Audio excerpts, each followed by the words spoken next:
Hello everyone, আমি আবার এখানে আসলাম আপনাদের সাথে কথা বলার জন্য, আপনাদেরকে নতুন নতুন জিনিস শেখানোর জন্য। অ্যাকচুয়ালি নতুন না, পুরনো জিনিসকে নতুনভাবে মোড়কে সাজায় আবার দেওয়ার জন্য। যেটা হচ্ছে আমরা ভোকাবুলারি শিখে অনেকগুলো কাজের জন্য। আমরা আজকে উইক 2 এর যে রুটিনটা আছে সেটা জেনে নেব। উইক 2 এর রুটিনটাকে আমরা নাম দিব advanced contextual practice. Contextual practice আমরা আগেও জেনেছি কনটেক্সটটা কি।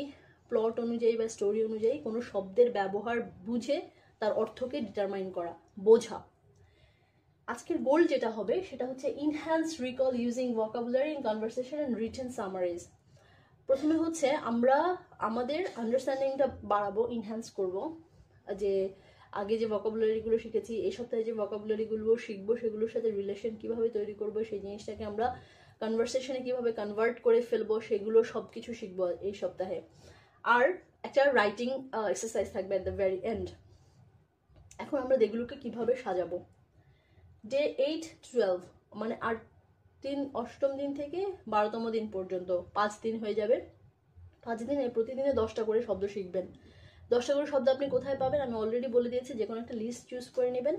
এটার জন্য সবচেয়ে বেস্ট লিস্ট হচ্ছে অক্সফোর্ডের 3500 ওয়ার্ডের একটা লিস্ট আছে। সেটা অনেক অনেক বেশি রিচ এবং অনেক বেশি impactful to your studies through life. So ওটা খুঁজে নিতে পারেন, সেখান থেকে 10টা শব্দ নিয়ে নেন, তাহলে আপনার হয়ে যাবে। এবং প্রতিদিন 10টা করে শব্দ শিখতে হবে। তার মানে এই সপ্তাহের কাজ হচ্ছে 5 দিনে 50টা শব্দ শেখা।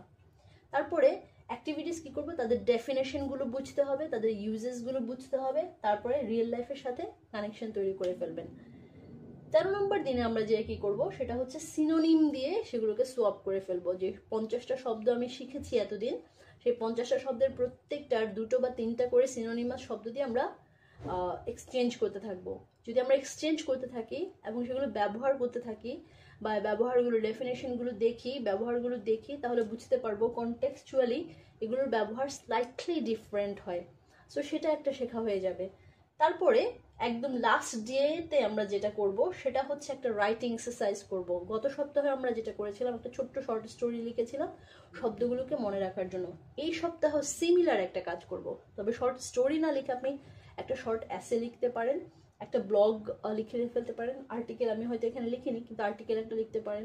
যদি লিঙ্কডইনে আপনার অ্যাকাউন্ট থাকে আপনি সেখানে একটা আর্টিকেল করতে পারেন, ইভেন ফেসবুকে আপনি একটা আর্টিকেল লিখে ফেলতে পারেন। আপনি লেটার লিখতে পারেন, যদি অন্য কাউকে লেখার জন্য না থাকে নিজেকে লিখেন ওই শব্দগুলো ব্যবহার করে, স্টোরি প্যাটার্নগুলো ব্যবহার করে। যেহেতু রিয়েল লাইফ কানেকশনের সাথে আপনি এই ডেফিনেশন এবং ইউজেসগুলো ব্যবহার করে থাকবেন, তাহলে লেটার লিখতে আপনার জন্য অনেক বেশি ডিফিকাল্টি হওয়ার কথা না।